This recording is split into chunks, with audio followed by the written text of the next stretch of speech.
¿Por qué es malo que yo me lleve el cargador y no lo devuelva o lo deje en cosas perdidas? Y lo devuelva cuando me dicen que la filmación, porque tengo 1400 cámaras en la Universidad de Lima, indica que yo me llevé y la guardé en mi mochila. ¿Por qué me suspenden un semestre por llevarme un cargador?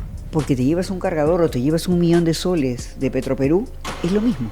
Si yo te dejo llevarte un cargador, si yo te dejo llevarte una casaca, cuando tú seas gerente de una empresa y vas a embolsillarte ese dinero, vas a hacer con el mismo principio con el que te llevaste el cargador. Entonces, yo veo que los chicos pueden relativizar, bueno, si esta persona ha llegado a ser presidente o presidenta del Perú, si esta persona es un congresista o es el director de una empresa, entonces, ¿por qué es malo lo que yo hago? Los peruanos normalmente no damos por sentado y nos resignamos a lo que pasa. Siempre estamos buscando dar lo máximo de nosotros. Y esto es una autoexigencia que a veces pesa un poco en el tiempo, pero uno se da cuenta que uno tiene que tratar siempre de dar lo máximo de sí mismo. Y siempre tenía un dicho que me sigue hasta el día de hoy: no se hace lo que se quiere, sino lo que se debe.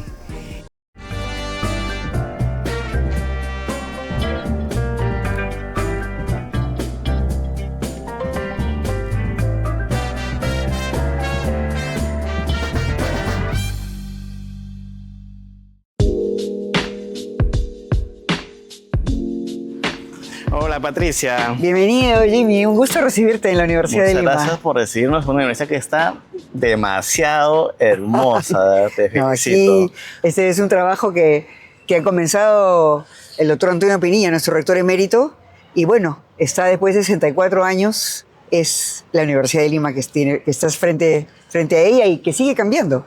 Y que no tiene nada que envidiar a un examen No, internacional. nosotros pensamos, como nuestros fundadores, que la universidad es una conjunción de todos los peruanos, una forma de salir adelante y desarrollar el país, y por qué no mostrarles a los alumnos de la universidad que merecen lo mejor, y es un ambiente como ¿no? Para poder estudiar. No, y aparte el activo más grande que tiene un país es el talento. La gente, entonces, la exactamente. Es donde se forma ese talento, esas personas con valores que irradian luego en las instituciones, en sus empresas, emprendimientos y todo lo demás. Así que hoy estoy muy emocionado por este podcast. Gracias. Para mí la educación es lo que transforma vidas y lo que impulsa el progreso de un país. Este episodio que estamos trabajando junto con la Cámara de Comercio Canadá-Perú, busca conocer a la persona detrás del cargo del líder. Y una primera pregunta que me gustaría hacerte es, hoy eres rectora de una universidad en que algún tiempo fuiste alumna. Así es.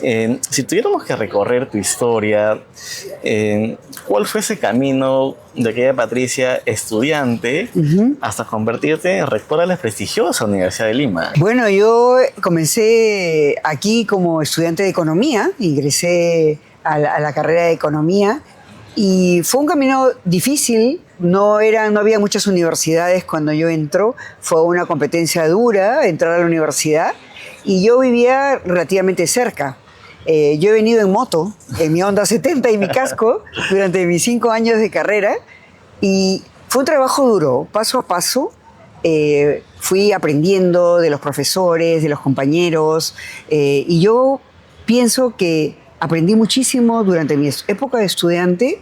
Y luego regresé también como jefe de práctica de matemática financiera, y luego fui profesora auxiliar, profesora asistente, profesora asociada, ahora soy profesora principal, pero ha sido un camino de aprendizaje siempre en la docencia. La docencia para mí es lo más importante, es el activo de la universidad.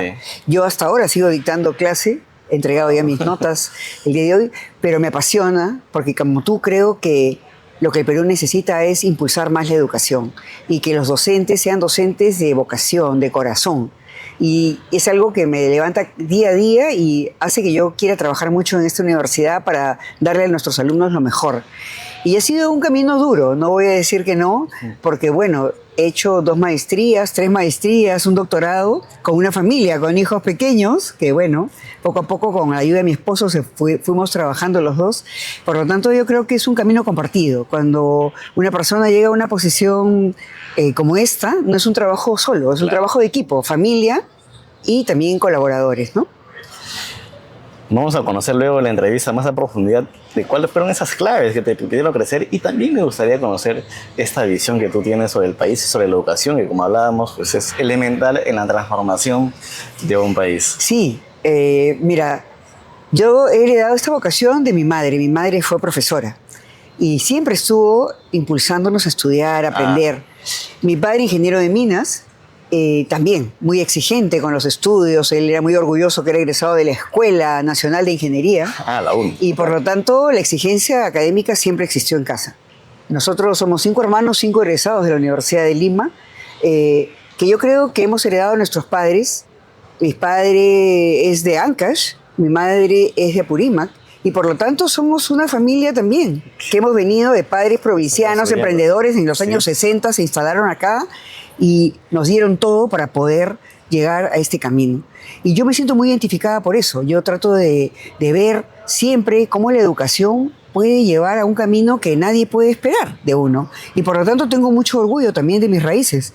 Estoy muy contenta de tener muchos alumnos de provincias ahora en la Universidad de Lima, ofrecerles también a aquellos que tienen aquellas habilidades muy destacadas la beca Ilse Vysotsky, que es una beca integral para alumnos de colegios nacionales y de colegios de alto rendimiento. Y bueno, yo creo que en mí también pueden ver, mira, que y yo creo este ejemplo que mis padres me dieron, este impulso que tenemos todos los que tenemos estas raíces provincianas que siempre nos llegan a salir adelante y conseguir siempre lo que podemos lograr con mucho esfuerzo y mucho trabajo. Las felicito por eso y vamos a conocer más de la historia de Patricia en nuestro set.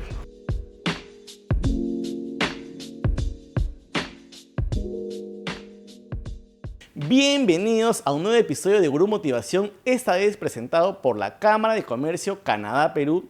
Vamos a conocer la inspiradora historia de la doctora Patricia Stuart, rectora de la prestigiosa Universidad de Lima, para conocer el detrás de su camino de éxito, sus consejos y todo lo que podemos aprender, poder aplicarlos en el día a día. Muchas gracias, doctora Patricia, por recibirnos en sus cálidos ambientes y por toda la buena energía y por la apertura de contarnos su experiencia. Gracias, Jimmy. Encantada de estar contigo hoy día y, bueno, adelante. Me emociona mucho esta entrevista y ya le dije en la previa en general, porque yo soy un convencido que la educación es lo que va a salir adelante, lo que va a sacar adelante nuestro país. El activo más grande que tenemos en el país es nuestra gente, nuestro talento, y en la universidad se pule ese talento. Así que desde ya le felicito por esta tan noble labor que va a desarrollar, y ya estoy seguro que más adelante vamos a entrar al tema de la educación. Pero antes, en Gurú tenemos una particularidad que nos encanta conocer a la persona detrás a su historia y también aquellos momentos que moldearon su formación y le dejaron muchas lecciones. Me gustaría iniciar con la entrevista preguntándole qué aprendió de sus padres, de su familia, que siguen guiando sus acciones hasta el día de hoy como persona y como profesional. Bueno, de mis padres, que un ingeniero y una profesora, lo que yo aprendí fue la exigencia académica, la integridad y a nunca darse por perdida cualquier causa. Nosotros fallábamos en algo y teníamos que intentarlo hasta que esto era posible, ¿no? Porque, al menos para mi padre, todo era poco. Todo era posible alcanzar con un esfuerzo, y siempre tenía un dicho que me sigue hasta el día de hoy: no se hace lo que se quiere, sino lo que se debe. Y esto es una autoexigencia que a veces pesa un poco en el tiempo, pero uno se da cuenta que heredó eso. Quiere decir que él fue criado así y por lo tanto uno tiene que tratar siempre de dar lo máximo de sí mismo. Y creo que es un valor y es una frase de mi padre que la tengo hasta ahora muy presente. Y este valor del esfuerzo, por ejemplo, me contaba que sus padres vienen también de provincia. Exactamente. Y construyen. Sí, exactamente. Mi padre vino a Lima a estudiar en la Escuela Nacional de Ingeniería, que ahora la llamada UNI, y entra a estudiar Ingeniería de Minas, que era su pasión. Y mi madre viene casada ya con él, porque mi madre era profesora, estudió en Tacna, en la normal de Tacna, mi madre educación.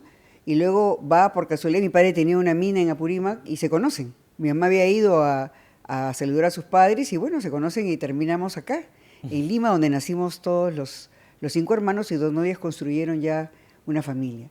pero siempre muy exigentes con el tema de educación, con el tema de valores, y creo que esa necesidad de siempre ir a más, es algo que tenemos todos los peruanos, ¿no? Los peruanos normalmente no damos por sentado que nos resignamos a lo que pasa, siempre estamos buscando dar lo máximo de nosotros. Somos muy luchadores. Muy luchadores, muy luchadores, muy emprendedores. Y siempre esa chispa creo que nos las han dado a todos los hijos y nietos de que todo es posible si uno se esfuerza en lo necesario. Son los patrones que nos unen, ¿no? Exactamente. Yo no concuerdo con esas ideas que dice que estamos un poco divididos cuando tenemos muchísimo en común. Y una de esas es eso, ¿no?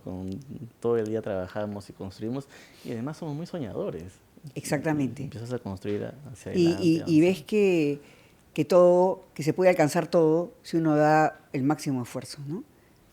¿Y cómo es la Patricia cuando ya deja de ser rectora como persona?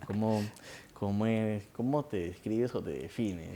Bueno, estoy casada desde 1980, por lo tanto, una parte de Patricia es madre, ya de hijos mayores, abuela, inclusive de 3 nietos, y una parte de mí también es la parte materna, la parte de amiga, la parte de apoyo a mi familia, y también digamos, con amigos, tratando de distenderse un poco, conocer, discutir. Me encanta leer, algo que he cultivado desde mi infancia.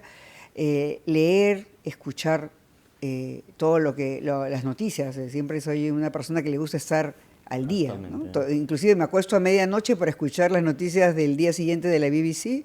Entonces, porque ya eso hace que yo tenga previsto qué es lo que va a pasar al día siguiente. Y total, eso me ayuda mucho a ordenar qué cosa voy a hacer al otro día, ¿no? Entonces, soy muy planificadora, no puedo negarlo, soy economista y tenía un profesor, el doctor Hinojosa, que decía, el economista es ante todo planificador. Y creo que eso quedó en mi subconsciente, y gracias también a conversar con otras amigas, CEOs, cualquier idea que tengo ya antes de acostarme tomo nota en un cuaderno y lo puedo repasar al día siguiente, y eso me ayuda a ordenar mis días.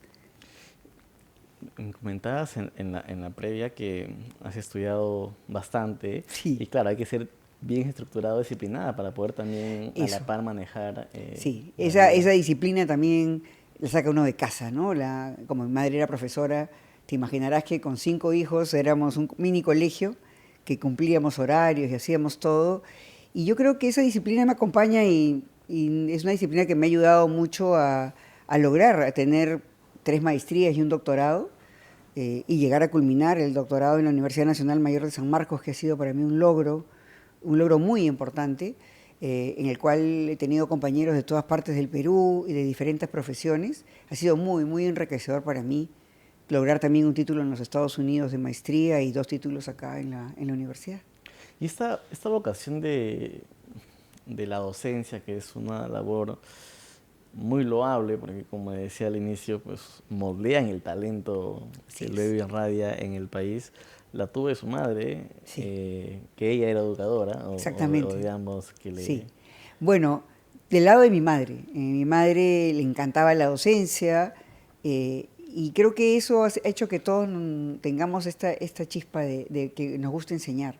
Es algo que para mí es muy gratificante, ver a un alumno cuando comprende algo, un concepto, cuando entiende algo que no entendía antes o empieza a hacer ya deducciones que lo llevan a encontrar la realidad. Yo creo que yo sigo enseñando todavía, estoy justamente terminando el semestre con la sección que tengo a cargo, y me encanta. Yo por mí seguiré enseñando, pero ya, digamos, las labores de doctorado no me permiten. Ya son otras. Claro, pero siempre tengo una sección a cargo en el primer semestre del año para primer ciclo. A los cachimbos, me encanta darles la bienvenida, ser su profesora, contarles un poco de la universidad y nuestras tradiciones, y ver también en ellos esta necesidad de aprender, esa necesidad de sobreponerse, digamos, a todos los incentivos que hay en el exterior, las redes sociales, inclusive ahora la inteligencia artificial, y poner un poco de sí mismos en los trabajos, ¿no?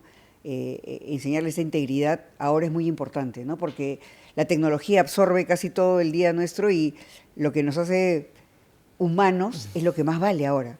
Todo lo demás lo puede hacer la IA, pero el pensamiento crítico, la cercanía, la calidez, la interacción humana es lo que va a tener más valor en el tiempo, ¿no? Si buscas crecer, generar oportunidades reales y posicionarte en entornos de alto nivel, sé parte de la Cámara de Comercio Canadá-Perú. Conectan a líderes, empresas y tomadores de decisiones a través de una plataforma que impulsa el desarrollo de negocios, el acceso a información clave y la generación de conocimiento y alianzas estratégicas. Ser miembro no es solo participar, es formar parte de una red que abre puertas, potencia tu visibilidad y acompaña tu crecimiento con propósito. Descubre cómo llevar tu organización a un siguiente nivel en www.canadaperú.org. Justo vi una noticia, a mí también me gusta en la noche estar viendo lo que pasa en el mundo en general de varios temas. Y veía que en las empresas muy grandes del mundo de inteligencia artificial estaban contratando a bastantes filósofos. Exactamente. Y dice, ¿por qué? Porque querían ver esta parte humana, digamos, o de pensamiento crítico y muchas cosas que todavía, digamos, le falta moldear a la inteligencia artificial, ¿no? Entonces, todo lo que va a ser más de empatía, de conexión, que no lo tiene la inteligencia artificial, va a ser muy importante. Entonces, que un estudiante desarrolle esas habilidades, esos skills, es clave, ¿no? En este nuevo mundo, porque el mundo se ha transformado, ¿no? En los últimos años. Y me había olvidado que he hecho una cuarta maestría en filosofía contemporánea. Wow. Que me falta hacer la tesis. Pero, ¿por qué? Porque justamente como tú me llevó estos cambios que hay, cambios políticos que vivimos en el país estos últimos años, esta irrupción de la inteligencia artificial, a saber algo más de la economía y los negocios que era mi mundo y conocer un poco más, que yo creo que eso es algo importante, conocer esta forma de pensar que ha crecido con el hombre y que nosotros debemos cultivar. Como siempre les digo, el humanismo es lo que nos va a mantener como lo que somos, porque todo lo demás, todas las tareas repetitivas las van a poder hacer las máquinas. Sin embargo, el análisis, la cercanía, para mí la inteligencia artificial es súper importante. La universidad tiene un centro para la inteligencia artificial responsable. Estamos desarrollando agentes IA para los alumnos en todas las secciones, para los profesores también, que los ayuden en sus clases del día a día. Sin embargo, creo yo que además de estos avances tecnológicos, cultivar en ellos esta importancia de la lectura, esta importancia de poner al centro al ser humano, es algo que tenemos que seguir las universidades creciendo. Esta ya está hecha en otra realidad. Sí. Son 5 empresas multinacionales y tú sabes que tienen sesgos. Sí.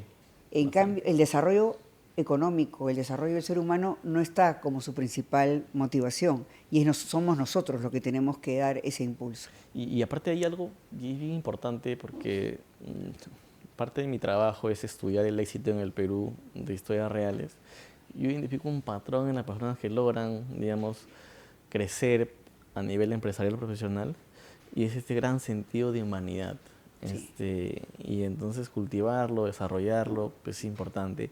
Y una de las preguntas que quería hacerle es, usted, le he escuchado en varias entrevistas decir que ser rector de la Universidad de Lima es en parte también devolver lo que la universidad le dio. Sí. Me gustaría que nos pueda contar específicamente cuál es ese sentimiento que usted considera la universidad le dio en su etapa de formación y que le sirvió, digamos, en el crecimiento luego de la vida profesional. Bueno, cuando entro a la universidad existían 2 años de estudios generales y para mí fue un descubrimiento de un mundo que no conocía, ¿no? Tuve la suerte de tener profesores como Eduardo Zapata, que me hablaba de la semiótica, de Ferdinand de Saussure, del comunicante, y cosas que eran, pues, que uno viene de colegio, eran unas cosas nuevas. Tuve la suerte también de ver filosofía y lógica con el doctor Francisco Miro Quesada Cantuarias, que nos hablaba de la primera computadora que él había visto en una universidad norteamericana, que era el tamaño de toda la clase, ¿no? Sí. Y todo lo que él veía con su inteligencia que iba a venir. La suerte de tener profesores de historia, escuchar al doctor José Antonio del Busto, al doctor Carlos Neuhaus también, enseñándome historia, a la doctora Gabriela Porto de Power, gran educadora, que nos enseñaba propedéutica, ¿no? Entonces, beber no me puedo olvidar jamás del doctor Silva Santiesteban, que enseñaba antropología, y sus viajes, el ayahuasca, San Pedro, nos hablaba de todo esto que nos abría mundos inexplorados. Y nos daban los libros que teníamos que leer y nosotros, al menos yo que me encantaba leer, era conocer el Perú de diferentes lugares y de diferentes vertientes y todo eso era muy rico. En ese momento todavía no existían pues las computadoras, las calculadoras tenían pilas AA y lucecitas, pero sin embargo esto despertó mucho, mucho en mí la necesidad de seguir estudiando. El profesor de historia, Fernando Rosas, por ejemplo, tenía separatas que siempre tenían frases en francés. Y dije, Dios mío, ¿qué hago? El diccionario de Larousse ya lo tenía destrozado. Me matriculé en la Alliance Française y aprendí francés. Terminé hasta el diploma de París, que me faltaba dar el examen. O sea, estos profesores me inspiraban tanto que, imagínate, estudié otro idioma solamente para poder comprender en totalidad las separatas que él nos daba. Y así fui aprendiendo diferentes cosas. Y en economía, cuando entro a economía también, profesores fabulosos de diferentes, porque en los años 70 venían muchos profesores de Argentina y de Uruguay, que por esos gobiernos militares llegaban acá para tener un sitio de sosiego y de paz para desarrollarse, y siempre nos incentivaban a leer, ¿no? Todavía integración económica, recuerdo un profesor francés que recién se estaba creando el mercado común europeo y también nos daba libros, lecturas, y para mí fue una etapa de descubrimiento muy linda. Profesores muy inspiradores, muy especializados en lo suyo, que a uno lo hacían seguir investigando, seguir leyendo. Y eso es algo que sembró en mí esta necesidad de seguir siendo profesora. Yo me fui, me casé, me fui a trabajar fuera, pero luego me encuentro con un profesor que me dice, Patricia, el profesor Quirós, y me dice, ¿no quieres ser jefe de práctica de matemática financiera? Y dije, bueno, no es lo que me fascina, pero bueno. Empecé así, de jefe de práctica de matemática financiera, y luego me quedé con 1 o 2 secciones aprendiendo más y aprendiendo del profesor, que era el profesor de matemática financiera, y luego seguí desarrollándome en economía general, microeconomía, macroeconomía. También he sido profesora a empresarios que ahora están pues liderando sus sectores, que me da muchísimo gusto que se acuerden de mí, de mis clases, y siempre viendo cómo un alumno, por ejemplo, de administración le puede interesar la economía, ¿no? Que era mi carrera. Y entonces descubría formas de interesarlos, ¿no? Mira, libros interesantísimos que me acuerdo solo del libro que los hacía leer, Sexo, Drogas y Economía. Le digo, ¿les interesan los 2 puntos? Yo lo sé, pero ahora vamos a ver el tema de la economía, y leían el libro, con el que te digo, con casos reales. Y porque eso lo aprendí como alumna de mis profesores, cómo inspirar a los alumnos, porque siempre existen textos, casos, premios Nobel, teoría de la familia, cosas que tú puedes traer a tu clase y hacer que tus alumnos, que no son de la especialidad, se interesen, ¿no? Si eres empresario o vas a ser empresario, le digo, hay que saber leer las páginas de la bolsa. Los índices bursátiles te van a dar una idea cortísima de cómo va la economía en un país. Y así he ido enganchando a mis alumnos en el transcurso de estos casi 40 años de docencia que voy a tener. Y he llegado no solamente a ser profesora principal de la universidad, sino he pasado por cargos como coordinadora internacional, secretaria académica, decana, he sido también parte del Instituto de Investigación cuando el doctor Juan Abugataz, que en paz descanse, era el jefe de investigación. He trabajado con el doctor Augusto Ferrero, también como asistente de vicerrectorado, cuando él era el vicerrector de la universidad, y he trabajado también con la doctora Ilse Bisoggi, que cuando era rectora. Yo creo que estas oportunidades que he tenido con estos mentores tan importantes que han dado vida a la universidad, me ha inspirado también a seguir adelante y me han puesto en diferentes casos, ¿no? En diferentes posiciones, hasta llegar a ser lo que soy ahora. Inclusive he pasado como director del Centro de Emprendimiento y mi practicante de 8º ciclo, el ingeniero ahora Jorge Conde, es el nuevo director del Centro de Emprendimiento e Innovación de la universidad. Y eso me da muchísimo gusto, ¿no? Cómo uno puede sembrar y luego hacer que estas personas que son brillantes regresen a la universidad y aporten también un grano de arena en su crecimiento.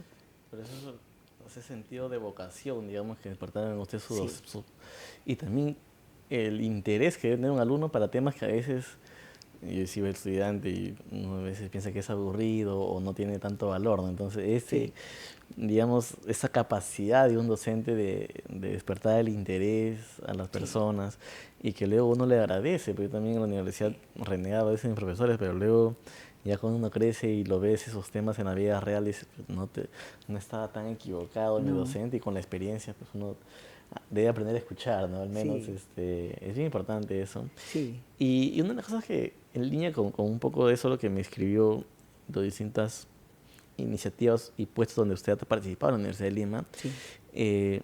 Es la primera rectora mujer egresada de la universidad que se ha convertido, digamos, en ese puesto tan importante. ¿Qué significado tiene para usted a nivel personal? ¿Cómo lo ha tomado todo esto?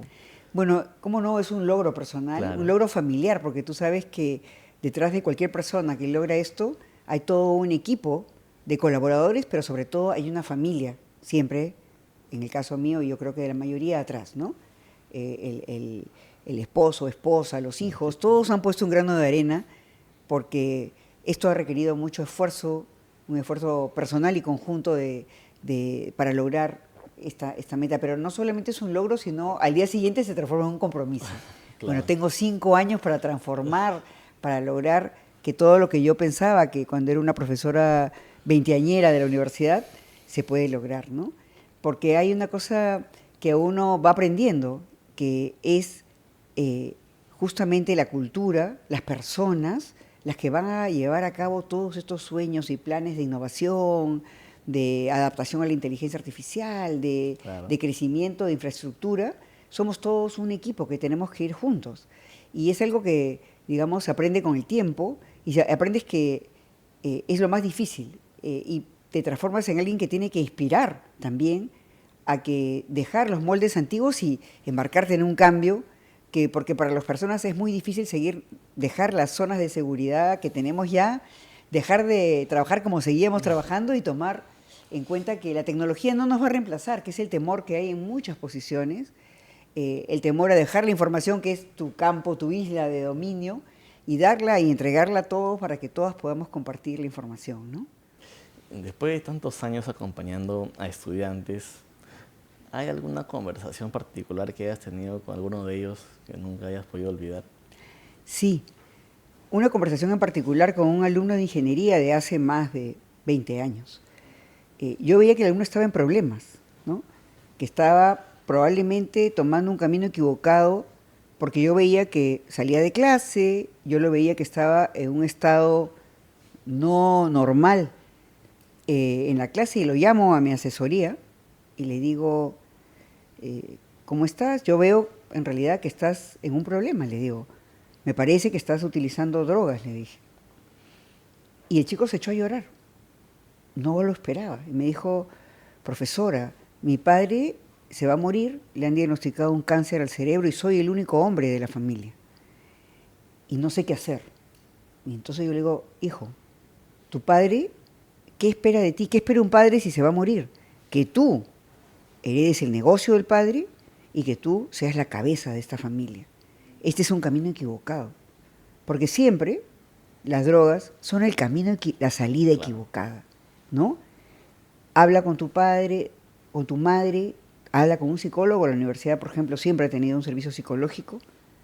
Deja esto, porque justamente es la salida que tu padre nunca esperaría de ti. Un padre siempre va a esperar cómo muero tranquilo dejando en manos de mi hijo. Era una responsabilidad que le pesaba al joven. Era demasiada responsabilidad la que él sentía, ¿no? Sin embargo, se echó a llorar, lo consolé, no esperaba esa reacción, no sabía. Yo he tenido varias conversaciones de este corte con los jóvenes. Uno tiene que, como profesor, no solamente dictar una materia, tienes que ver a tu alumno. Tenía otro alumno que hasta ahora se acuerda de mí, que salía de la clase y le llamo, ¿qué te pasa? ¿Eres hiperactivo? Sí. ¿Tomas Ritalin? Era la medicina de la época. Sí. Bueno, entonces siéntate al final y puedes salir. Y luego siempre se acuerda de mí y me llamó su profesor, un educador muy famoso, a agradecerme que había tenido la deferencia de que ese joven que era de su colegio y que tenía este trastorno de déficit de atención por hiperactividad, yo me había dado cuenta y lo había llamado. Porque nadie sabía, y la gente creía que era malcriado, que salía de clase. Entonces yo creo que estas conversaciones que uno tiene con alumnos que uno ve que tienen algún problema o una situación particular, uno los llama y se entera del problema que tienen, del problema humano que tienen o médico que tienen, y creo que eso es muy, muy valioso. Acercarte no solamente a dictar la materia, sino a interesarte por el alumno, por la persona que está ahí. Y eso es algo, esas conversaciones las sigo teniendo y es algo que es muy gratificante para un docente. Wow, me encanta y la felicito, de verdad, porque esa conexión humana de la empatía, además que a veces hacer más de lo que en teoría uno se exige, ¿no? Sino es entender a la persona más allá del aula, ¿no? Y eso le cambia la vida. Y a mí me impresionó mucho, te lo diré, y recibir esta llamada de León Trachtenberg, que él me felicitó, yo no lo conozco en persona, pero me llamó a felicitarme por haber tenido ese detalle con este alumno que había sido su alumno. Entonces es algo en realidad gratificante, que yo lo hacía porque sentía que era parte de ser profesora, y yo creo que es parte de la docencia, ¿no? Entonces, para mí también fue sorprendente y muy gratificante recibir esta llamada.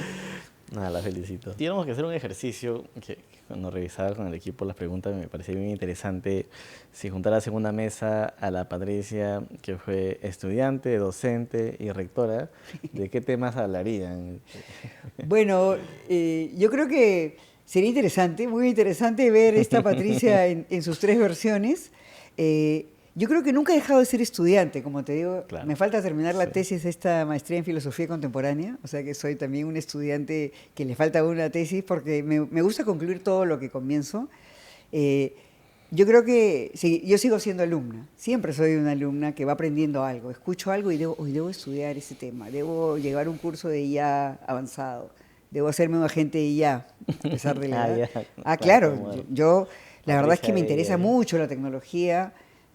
Estoy siempre tratando de seguir el paso y tengo que ver que no, porque las errores de mi generación y la generación que nos sigue no son como los muchachos de ahora, que se adaptan, han nacido con la tecnología y es muy costoso para muchos adaptarse. Yo creo que esta ganas de aprender es algo que deben de conocer todos, que uno debe seguir investigando, aprendiendo.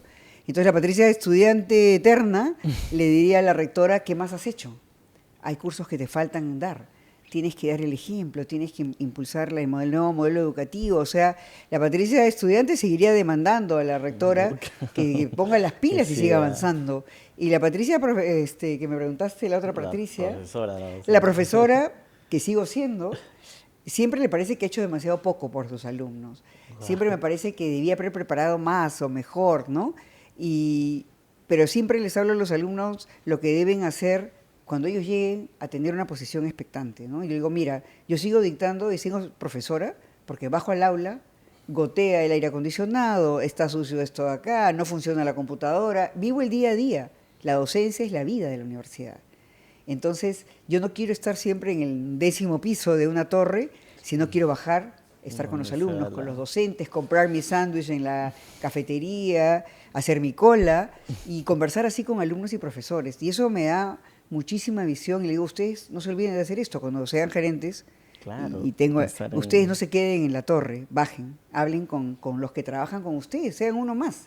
Y yo creo que eso es lo que da vida a una empresa y también a una universidad, estar siempre con los que trabajan el día a día en la universidad y con los que trabajan y consiguen que las cosas se logren, ¿no? Claro, y te permite conocer, digamos, de primera mano y hacer incidencia en estos puntos para asegurarnos la calidad. Exactamente. Y se entregue la propuesta de valor, ¿no? Porque toda empresa, organización entrega una propuesta de valor, ¿no?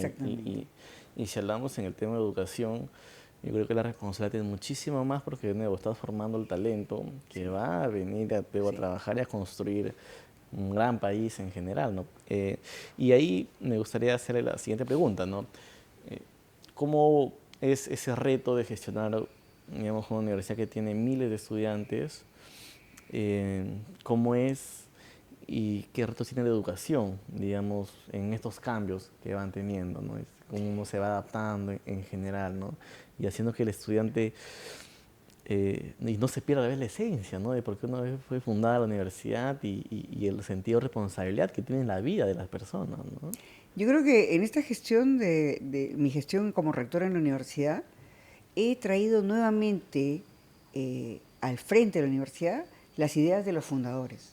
Sí. El doctor Antonio Pinilla, un gran educador, un visionario de la educación, el doctor Francisco Miró Quesada, el doctor Cueto Fernandini, fueron grandes educadores que por su brillantez tuvieron la posibilidad de hacer doctorados y maestrías en los Estados Unidos. Wow.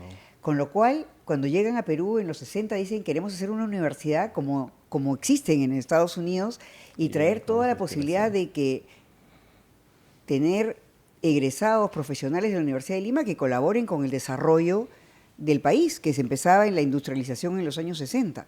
Y por lo tanto, esta universidad siempre ha tenido esta impronta de estar siempre a la vanguardia. Es por eso que tú me dices, bueno, esta universidad no le envidia nada, ninguna, porque esa es la idea de nuestros fundadores. Y también la idea en la docencia. Nosotros tenemos siempre un lema: ciencia y práctica, ciencia y praxis. Entonces, tenemos esta idea de que no solo hay que aprender la teoría, y es la idea del doctor Pinilla, hay que ponerla en práctica. El alumno debe tener no solamente una transmisión de un conocimiento teórico, sino inmediatamente una ejecución, un conocimiento práctico de las cosas. Y yo creo que a eso se debe que la mayoría de nuestros egresados, que ya son más de 66.000, nosotros tenemos un gran número de CEOs de empresas peruanas que egresan de la universidad, porque nuestros profesores, hay unos profesores que solamente son profesores que se dedican a esa transmisión teórica, pero muchos son profesores que trabajan en el mundo real, que tienen empresas o trabajan para empresas, y por lo tanto el alumno, cuando sale, está listo para embarcarse en una empresa propia, en una empresa también que está dando trabajo a miles de trabajadores del Perú. Y yo creo que hemos seguido con este lema. Actualmente nosotros tenemos un modelo educativo que prioriza, por ejemplo, el aula invertida, en el cual el alumno se prepara y nosotros en clase hacemos una discusión sobre aquel material que el alumno ha preparado previamente en la clase. Y es mucho más rico que un docente que solamente repite lo que dice el papiteo o repite lo que dice el libro, tener alumnos ya preparados para hacer discusiones, pensar, poner esta aplicación al Perú, cómo se puede aplicar la teoría a los casos peruanos. Y yo creo que estamos tratando de volver a nuestros orígenes. Nosotros fuimos creados con esta visión y gracias a esto ahora el centro de la universidad es la Biblioteca Antonio Pinilla, la nueva biblioteca que tenemos, que es, yo creo que debe ser una de las más modernas del país, al servicio de los alumnos y también de los profesores y egresados de la universidad. Esta frase de volver a los inicios, al final es una esencia, ¿no? ¿Cuál es la esencia? Y en términos modernos lo llamaríamos propósito, ¿no? Y mire que lo he visto, por ejemplo, hace poco al CEO de Nike diciendo vamos a volver a los inicios fundacionales de la esencia de Nike, ¿no? Porque le estaba yendo. Y ahí siempre un consejo que doy en general a los profesionales y emprendedores es: ¿cuál es tu esencia, no? ¿Cuál es ese propósito que va a guiar tu existencia para que cuando de repente las cosas no salgan tan bien, vuelvas y nunca olvides de por qué estás ahí, ¿no? Porque si no pasa el tiempo y uno se desvirtúa, ¿no? Y me encanta cuando usted dice están siendo coherentes con esa esencia de la universidad y se ven los resultados, ¿no? Porque yo he entrevistado a muchísimos egresados de la Universidad de Lima, profesionales, gerentes generales A1, que los he podido conocer no solamente en esa faceta empresarial, sino también como personas, y dice mucho de la formación que van teniendo, ¿no? Así que claro, sí, eso es algo que eso. muy, es un motivo de orgullo, muy gratificante imagino, como docente, ¿no? Claro. Encontrarse luego en el ámbito empresarial, ese profesor, ¿no? Uno dice qué maravilla, qué maravilla que esta persona trabaja y genera también miles de empleos, porque yo creo que, como tú, que la educación es el motor de desarrollo y también que el alumno tenga un compromiso con el desarrollo nacional, un compromiso en generar empleo, en generar conocimiento y quedarnos acá, en nuestra tierra, ¿no? Venimos de diferentes partes de Perú, algunos venimos, ancestros que vienen de diferentes partes del mundo, pero como yo siempre digo, han venido acá a trabajar acá, a hacer algo por el país.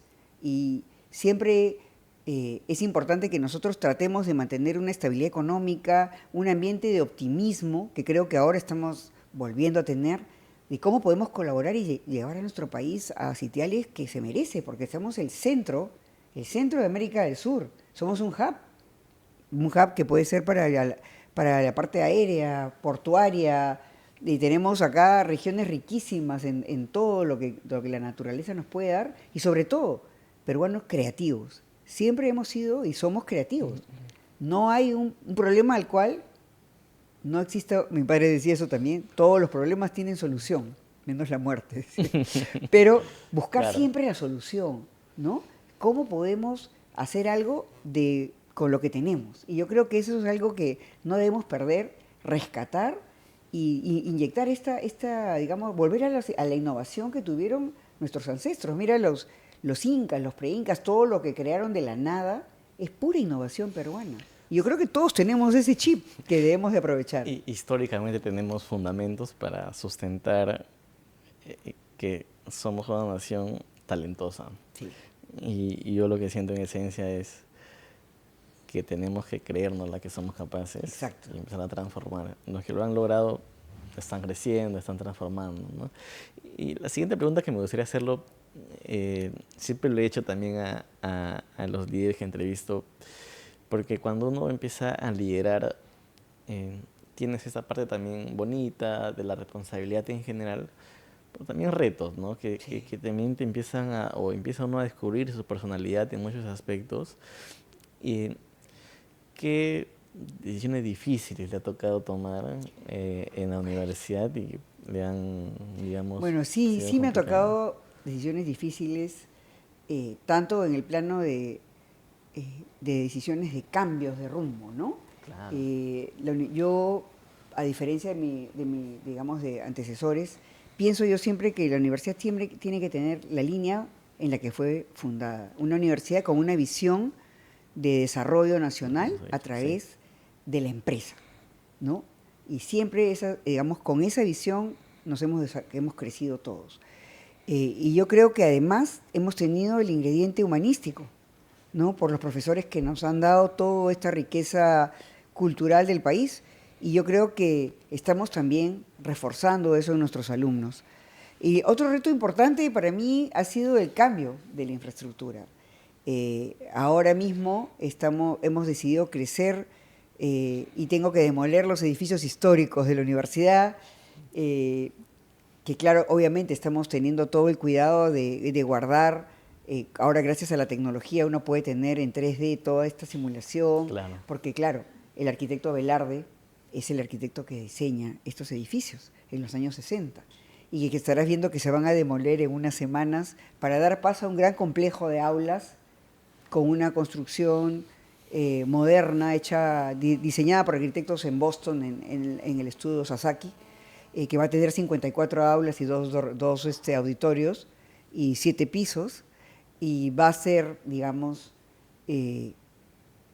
lo último que podemos ofrecer a nuestros alumnos, ¿no? Yo no quiero crecer en número. Actualmente somos un poco más de 31.000 alumnos. Estos 31.000 se van a mantener por lo menos en los próximos 3 años. Pero quiero que tengan todas las comodidades, todas las facilidades, porque la universidad se ha vuelto un campo de encuentro.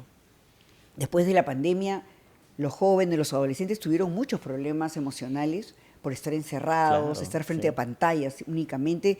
Y el Perú fue uno de los poquísimos países que nos encerró prácticamente 2 años. La educación primaria, secundaria, universitaria, estuvo online. Entonces, estos jóvenes ahora salen y quieren contacto humano. Aquí la universidad a las 6:30 de la mañana ya recibe alumnos que se van a las 10 de la noche. Tenemos un día de la semana virtual para cada una de las carreras. Sin embargo, los representantes estudiantiles ya me han manifestado que no quieren ni un día virtual, quieren que todos los días sean presenciales. La universidad está diseñada justamente para eso, para que el estudiante viva la experiencia, esté con sus colegas, con sus profesores, con sus compañeros, tenga espacios de relajamiento, hay salas de relajación, hay salas de gimnasia, hay 2 pisos de gimnasios con máquinas y entrenadores, duchas, vestidores, tienen una pista de correr en el último piso del edificio de bienestar, 3 pantallas gigantes. Hemos inaugurado un nuevo comedor universitario para 600 personas, obviamente con una pantalla gigante para que también puedan relajarse. Tienen muchos metros cuadrados de jardines, salas de descanso, salas de juegos, inclusive que probablemente ya verás, para que el alumno pueda ver películas o tener juegos en línea con sus colegas. Espacios para estudiar, 5 pisos de la nueva biblioteca para hacer trabajos de grupo. Y tenemos esta idea de que el alumno siempre debe tener espacios no solo para estudiar, sino para vivir, para compartir. Porque la adolescencia, recibimos a chicos de 17 años a veces, 18 años, es eso, ¿no? Es la experiencia. Cuando tú te vas, no solamente te llevas un cartón, te llevas una red de amigos que vas a tener a veces por toda la vida. Compañeros que te van a acompañar en diferentes etapas de la vida y también, ¿cómo no?, amigos con los cuales puedes hacer emprendimientos o trabajar en el futuro o crear negocios. Muchos emprendimientos se generan en la universidad. Claro. Tenemos este Centro de Innovación y Emprendimiento que está incubando muchas empresas de nuestros alumnos que se encuentran de diferentes carreras y generan startups que uno no piensa, ¿no? Un psicólogo con un abogado y con un ingeniero de sistemas que crean exacto, nuevos softwares en los cuales todo esto está integrado. Entonces, eso es algo muy rico. Yo creo que por eso es que la parte vivencial de la universidad, no es que no sea mala la educación virtual, sino que el alumno busca mucho esta calidez, esta cercanía con el profesor que lo puedes encontrar y preguntarle algo en la cafetería, que es algo que uno valoriza mucho en el tiempo, ¿no?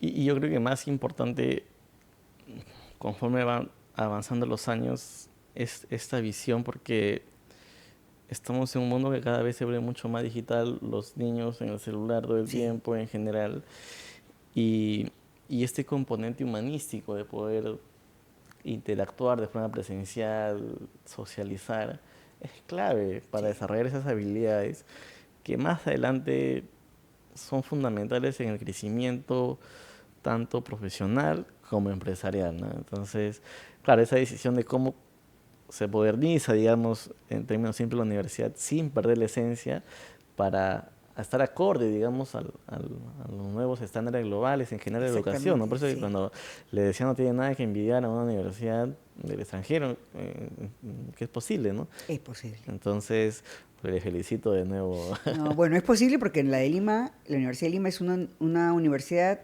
sin fines de lucro. Quiere decir que todo el mantenimiento de esta universidad es basado en las pensiones de los alumnos que se reinvierten y se utilizan, bueno, para lo que tú puedes ver. Con lo cual, un manejo íntegro, un buen manejo profesional y de las finanzas de la universidad han hecho posible este crecimiento que tú puedes ver. Y bueno, hasta ahora, nunca la universidad ha tomado un crédito bancario. Wow. Todo se ha trabajado con nuestro propio dinero. Y ahí, entrando en el tema de jóvenes, usted que está y ha estado durante muchos años interactuando todo el tiempo con ellos, dos cosas. ¿Qué ha aprendido de ellos? ¿O qué podemos aprender de los jóvenes de hoy? Y lo otro es, ¿qué cosas todavía falta complementar, ¿no? Y que podrían aprender, digamos, de nosotros que ya tenemos unos añitos más ahí recorridos. Mire, yo siempre, los jóvenes, uno aprende muchísimo siempre de ellos, ¿no? Lo tecnológicos que son, ellos son los que te ponen, profesor, haga esto, use use de tal manera el teléfono, grabe esto. Yo voy aprendiendo muchísimo con ellos. También aprendo, digamos, cómo se reciben unos a otros. Ya no existe esta discriminación de ningún tipo.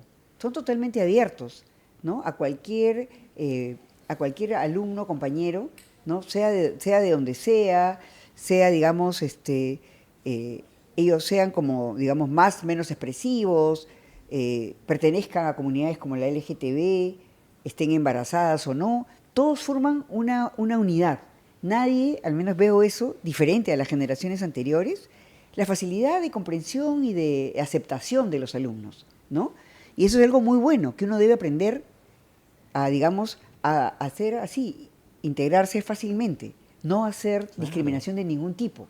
Y eso es algo muy bueno en la universidad. Muchos alumnos que son becarios de la beca Ilse Buisoge, que vienen de provincias, que son la mayoría de estos becarios, nos dicen... Uno entraba con miedo a la de Lima pensando que lo iban a discriminar. Y no es así. Todos nos reciben con los brazos abiertos, somos iguales a todos. Por supuesto, o sea, eso es algo importante. Y eso es algo que esta generación está logrando. Y algo que sí pueden aprender de las generaciones anteriores como la mía es la resiliencia. Hemos vivido nosotros gobiernos militares, wow, hiperinflaciones, ¿no? Shocks económicos. Y por lo tanto nos hemos vuelto una generación bastante resiliente a los cambios tan bruscos en la economía y en la política peruana. Y nunca hemos tirado toalla. Hemos vivido las fases del terrorismo en el Perú, cuando éramos jóvenes, ¿no? Las fiestas toque a toque, porque no se podía salir de las casas por el toque de queda, y nos hemos mantenido en pie en este país, sin tirar la toalla, y apostándolo todo por el Perú. Yo creo que es algo que también podemos heredarle a nuestros alumnos y a nuestros hijos. No tires toalla, acá sí se puede, a pesar de todo, ¿no? Entonces, es algo que a mí me gusta decirle a los alumnos. No se imaginan todo lo que hemos pasado para llegar hasta ahora y heredárselos a ustedes. Entonces, no se amilanen ante cualquier cosa, ante cualquier cambio, ante cualquier política o político que vemos a veces al frente. Siempre vamos a mejorar y siempre tenemos la esperanza de resurgir. Mira que mientras te escuchaba, primero varias cosas, ¿no? Porque a veces ya en estos términos modernos o tiempos modernos se piensa que siempre ha sido así, ¿no? Estabilidad, o Julio Velarde en el BCR en general, que los medios dicen tanta crisis en el Perú y la economía sigue vigente, Ahora. pero muchos olvidamos que el siglo pasado no ha sido así, ¿no? No. Entonces creo que conocer la historia desde una perspectiva de valorarla y entender de dónde venimos, hacia dónde vamos es muy importante, ¿no? Pero lo otro que empezaba a notar es que en la labor docente, digamos, ya de muchos años, vas viendo varias generaciones, ¿no? Y no sé, de repente en unos años venía la generación full de inteligencia artificial que ya desde la primaria usaba ChatGPT o Claude, no sé, y van, no sé si lo sientes cambiando de repente, los millennials, los centennials, no sé ya qué generaciones mira, vienen. hay algo que se mantiene constante, yo creo, en los jóvenes que voy viendo en los últimos años, es siempre esta hambre para más, ¿no? Me escriben muchos que están en España, en Francia, que me agradecen todo lo que están logrando, y los que se quedan acá también, y sus ganas de devolver a la universidad lo que ellos pueden dar, ¿no? Profesora, yo ya ahora puedo dar charlas, puedo ir a la universidad, puedo capacitar a los chicos, ser mentora. Siempre quieren devolver lo que han recibido, y eso es muy gratificante.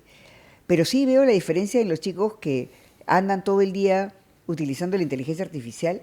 Entonces yo les digo, ustedes tienen que ser curadores de la inteligencia artificial, porque esto es una herramienta.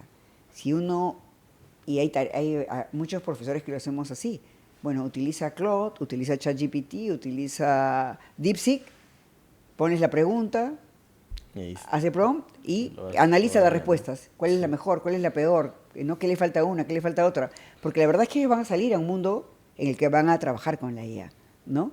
Entonces, ya tenemos que implementarla y usarla. Lo que sí es muy importante cultivar en ellos la integridad académica. Si lo has usado, lo puedes citar, porque la APA, que es la norma que nosotros usamos para escritura, acepta que uno referencie el uso de la inteligencia artificial. Pero no seas poco íntegro y trates de pasar algo que no has hecho tú, como que tú lo has hecho. Y yo sí he visto últimamente que tenemos que reforzar estos valores de integridad, honestidad. ¿Por qué?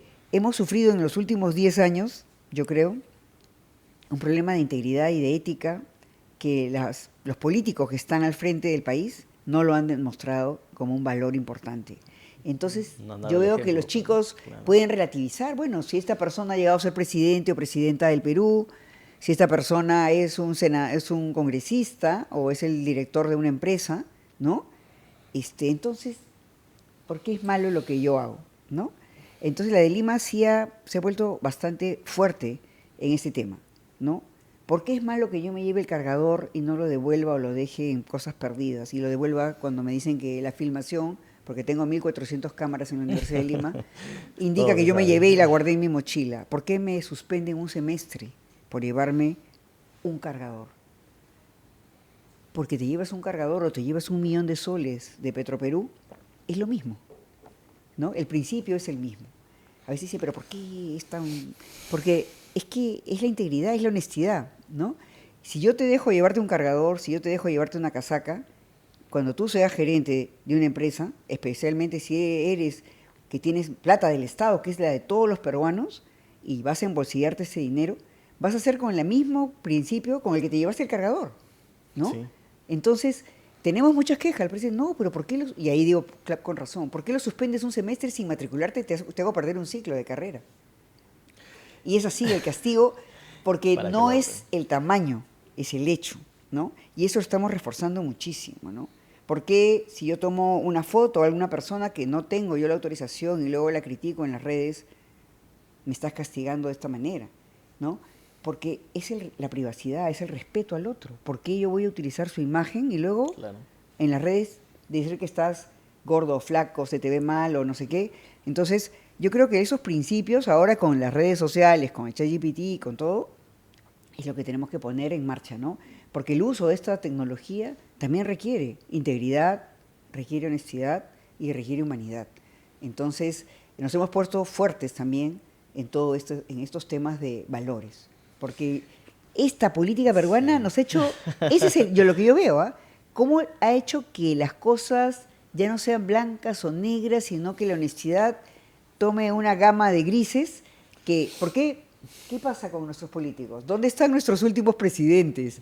Entonces, yo hablo con los chicos y les digo, miren, esto es algo que no está bien. Esto no es lo que debe pasar en la mayoría de países, ¿no? Porque el alumno y el niño lo va asumiendo, mira, pasa esto y no pasa nada.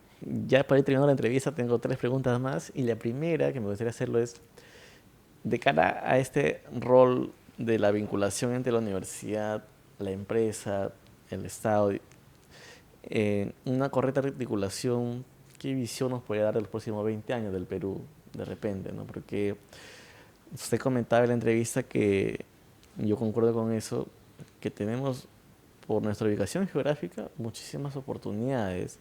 La revolución de la inteligencia artificial lo que está haciendo es consumir muchísimos minerales que el Perú los tiene, y un montón de temas que están ahí pero que no estamos aprovechando, ¿no? ¿Cuál es la visión que usted tiene de la universidad, digamos, de esta articulación, para que el Perú prenda los motores y en los 20 años encontremos realidades diferentes de repente, ¿no?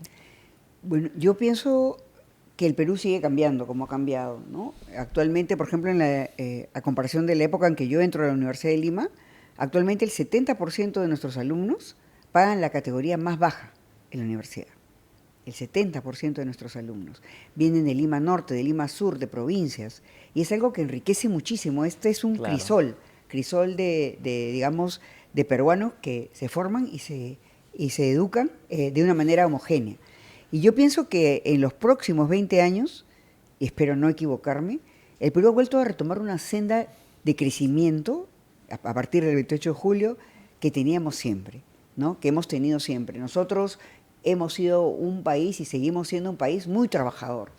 Uno sale a las 4 de la mañana y ya el Perú está trabajando, ¿no? El Perú se levanta a las 3 de la mañana, los emprendedores están en marcha hacia los trabajos, hacia sus emprendimientos, y hemos recibido lamentablemente un influjo de extranjeros, de gente de otros, que está aprovechando de ese emprendimiento, de ese trabajo, de ese tesón.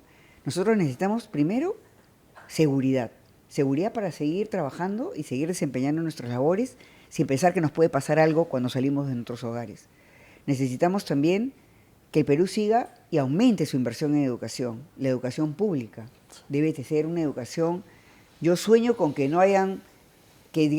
tengamos 500 COARs, colegios de alto rendimiento. ¿No te imaginas la riqueza que hay ahí? La riqueza de los alumnos que salen de esos colegios hacia las mejores universidades del mundo, hacia las mejores universidades del Perú, y cómo ahí pueden seguir siendo los mejores, ¿no?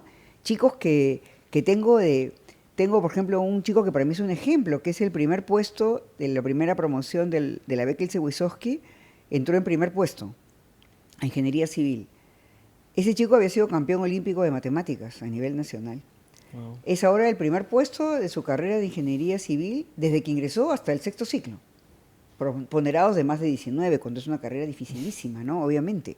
Sigue ganando becas, sigue ganando premios, pero cuando ingresó le dijimos, ¿qué? Tu mamá, bueno, mi mamá es madre soltera, es campesina, me puede mandar yogur y leche, nos dijo. Y nos enterneció muchísimo cómo alguien que viene del campo, a través del COAR, ha logrado, imagínate, y ya le ofrecieron una beca de maestría en matemática en George Washington cuando fue. Lo conocieron, lo entrevistaron, regresa acá para hacer tu maestría, todo pagado, ¿no? O sea, cómo los peruanos, si nos das un impulso en la educación, no importa de dónde vengas, no importa tu nivel socioeconómico, cómo darle un impulso a esos talentos peruanos puede hacer que lleguen a donde ni siquiera sabemos, a la NASA, pueden llegar a Estados Unidos a ser brillantes matemáticos, creadores de tecnologías nuevas, y son chicos que provienen del campo de Cajamarca. Le estamos dando un pequeño impulso con el Colegio de Alto Rendimiento.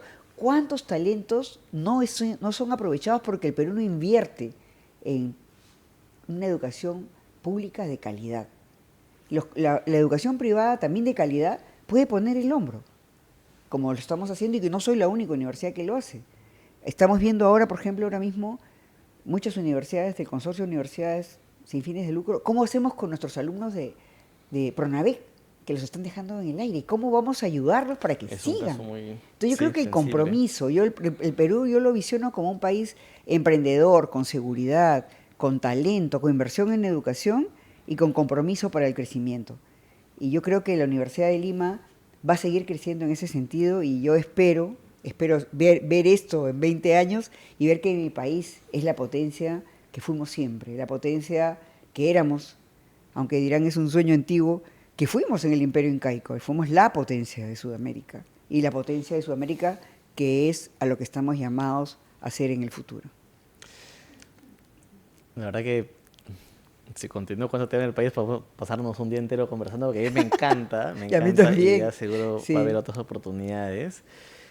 Me gustaría estar en esta parte un poco más humana de nuevo. ¿Qué aspectos durante su vida usted ha ido viviendo que de repente cuando era joven no le daba demasiada importancia sobre el foco del liderazgo como persona y que hoy significa mucho para usted, ¿no? Porque la persona vamos cambiando. Exacto. Porque uno tiene conceptos diferentes de éxito en el tiempo de repente, sí. ¿no? Bueno, en el éxito cuando uno es joven es llegar a ciertas posiciones. Claro. Pero cuando has llegado, y esa es la posición en la que te vas a quedar, lo que uno piensa es crear un legado. Es importante dejar algo como un legado a la institución para la que trabajas, y ese legado para mí se transmite a través de las personas, que cuando tú ya no estés, tu empresa, tu institución, te recuerde, ¿no? Porque hiciste algo que relanzó, que impulsó, que fortaleció esta institución. Y la creación de este legado es una creación que lleva años de construcción, que uno recién la visiona cuando está llegando a las posiciones más altas de la institución. ¿Qué voy a dejar cuando yo me vaya? ¿Cuál es el legado de Patricia Stewart en la Universidad de Lima? ¿Cuál es mi legado al país? ¿Qué voy a hacer yo después para seguir ayudando a mi país? Y yo creo, y infundir esta importancia de la educación, este valor en la educación para todos los peruanos, es algo en lo cual yo quiero dejar a mis sucesores y a mi universidad que siga invirtiendo en educación, que siga ayudando a los peruanos de todo el Perú a llegar a gozar de este tipo de educación que fue el sueño de los fundadores de la Universidad de Lima. Y yo creo que, aunque no me lo dijeron, también fue el sueño de mis padres, el sueño de mis antepasados. Que están viendo, ¿no? De un lugar. Yo creo que eso es algo que uno cuando llega a cierta edad lo visiona. ¿Qué más voy a dar yo para agradecer todo lo que se me ha dado en esta vida?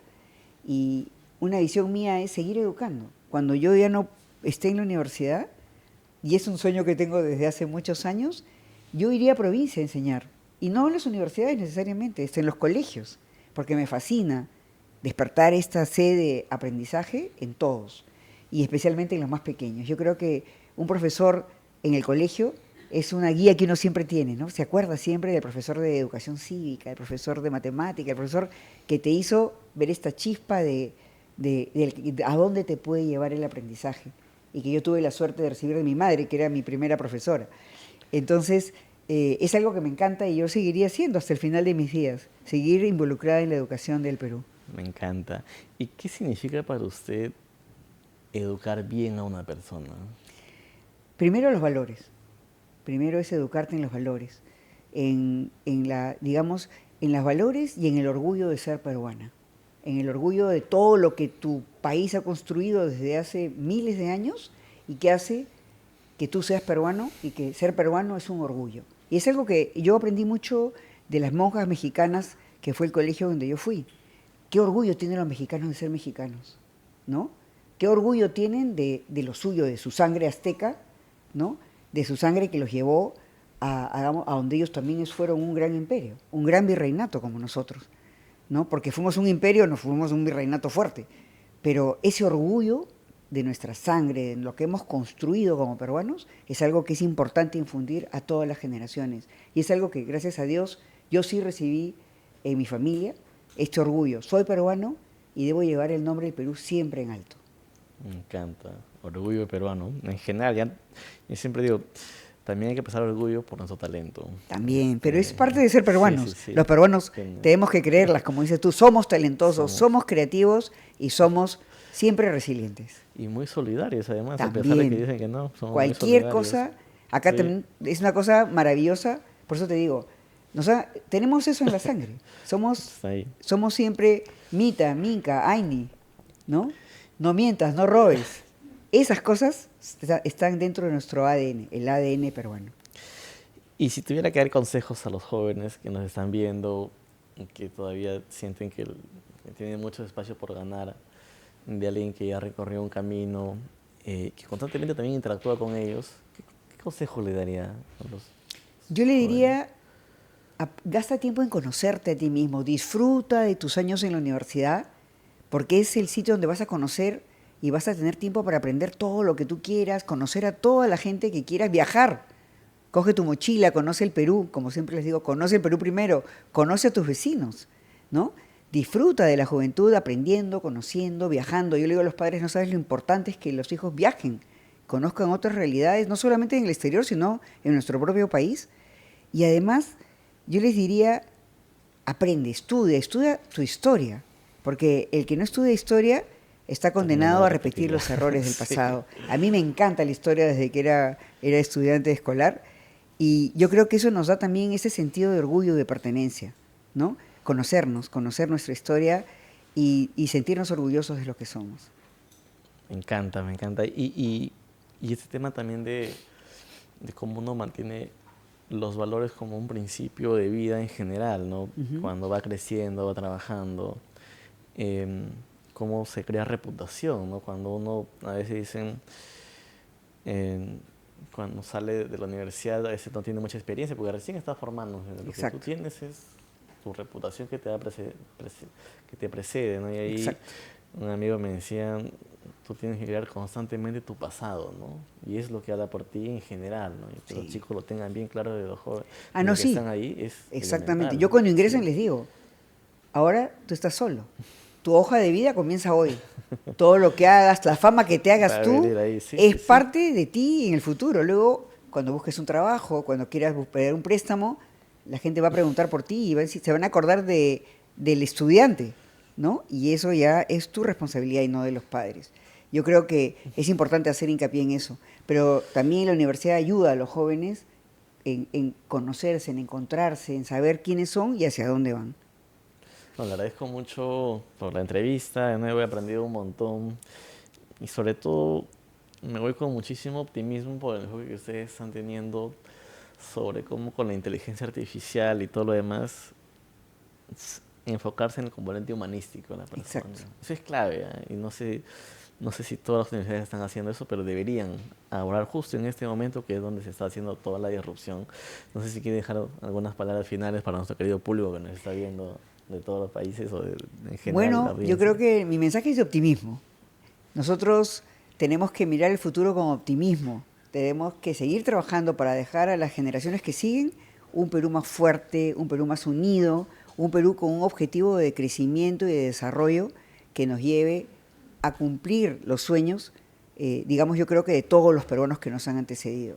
Nosotros somos un país muy rico, no solamente en la parte de la naturaleza, muy rico en personas. Tenemos valores, tenemos historia, tenemos empuje y tenemos toda la riqueza que nos han dado en nuestras regiones naturales, ¿no? Entonces yo creo que este mensaje de optimismo es el que debe prevalecer.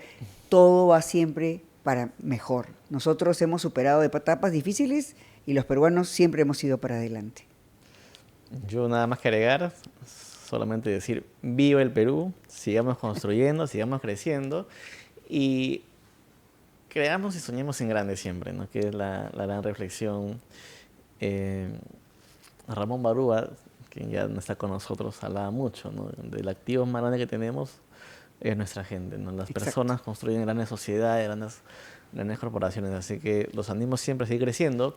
Si les gustó este episodio, comenten y compartan para llegar a más personas. Nos vemos en un próximo video. Muchas gracias, Patricia. Gracias, Jimmy. Gracias.